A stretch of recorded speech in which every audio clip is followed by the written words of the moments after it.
What's going on, guys? We're going to take a look at the Nasdaq futures. So if you guys are interested in trading futures, maybe your guys' brokerage doesn't offer it, maybe you don't have enough capital to kind of trade futures. If you guys would be interested in getting funded with a prop firm up to $150,000 so you guys can day trade futures, check the link down below. But what I kind of want to mark out here, intraday 10:35 a.m. Obviously, we know that we have those FOMC Fed meeting minutes being released very soon.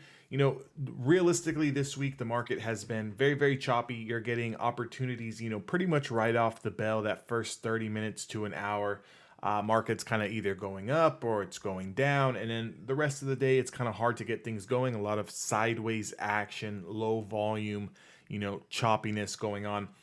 If you can be comfortable, cool, calm, and collective, and kind of just, take what you see with a grain of salt, kind of get through this week. We've got a long holiday weekend coming up this week. When we kind of resume trading next week, the market should start to pick a direction. What you're looking at here is, a distribution cycle where no one's home, right? A lot of big money traders kind of taking off early. A lot of people are stressed out just about the way the overall market in general has been reacting, for 2022. So, when you don't have a lot of big money and institutional players in the game, it's pretty much a lot of retail traders. And, if you know anything about, your average retail trader is very emotional sellers and buyers in that group. So, moves do not tend to follow through for as long. You need to kind of get in and get out.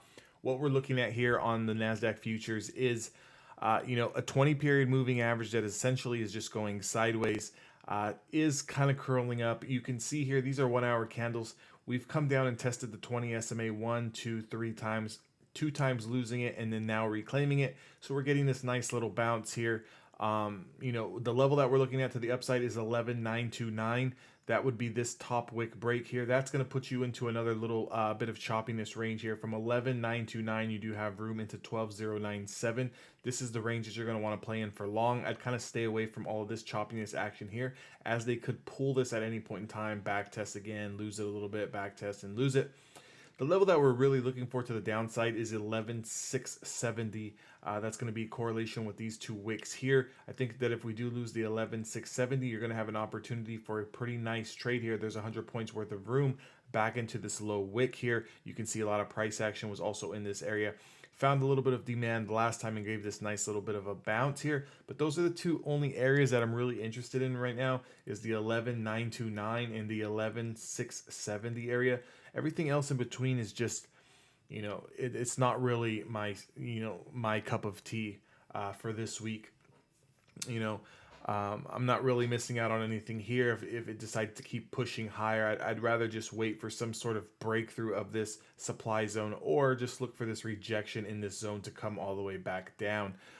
Typically, that's how you kind of want to play it in a more of a distribution style, kind of trading cycle, is where, when you get up into these supply zones here, you're really looking for the rejection in the short play back down to the middle of the range. And then when we do get back into this lower demand zone, what you're really looking for is the bounce back into the middle of the range. Until one of these levels is breached, then we can talk about trading from one side to the next. But as of right now, stuck in the middle of this range here. This is a 300-point range that we're in on the NASDAQ future. So it is a wide range, enough for you to kind of make money, but it's also going to be a very choppy range. Okay. So, just kind of keep that in mind. Just kind of giving you guys a heads up. If you can look back here, just going back to Friday, we had that big drop on Friday, and then we had the end of day recovery. We tried to test the top of the range here, came all the way back down. Now we're just in the middle. Essentially, since last Friday, we've gone nowhere but sideways. So kind of take that into consideration if you find it a little bit more difficult to make money, or a little bit more difficult to kind of, plant your feet and set your feet and kind of find the direction. The direction is up and then down, and then down and then up, but essentially going sideways. So there hasn't really been a direction in the overall market since last week. Have we had our drops? Yes. Have we had a little bit of a pop? Yes. But overall, from a macro picture, we've essentially been going sideways. With that being said, make sure you guys are taking profits a lot quicker. This is not a market where you can kind of just put on a trade and just let it run all day without monitoring it. You are going to want to monitor your trades a lot tighter to the vest, both on the stop loss side as well as the profit taking side. If you guys enjoyed this video, definitely consider giving me a subscribe, also a thumbs up. And if you guys want to trade with me and the rest of the guys that I trade with each and every single day, definitely join the Discord. That link is down in the description box below, and I'll see you guys all next time.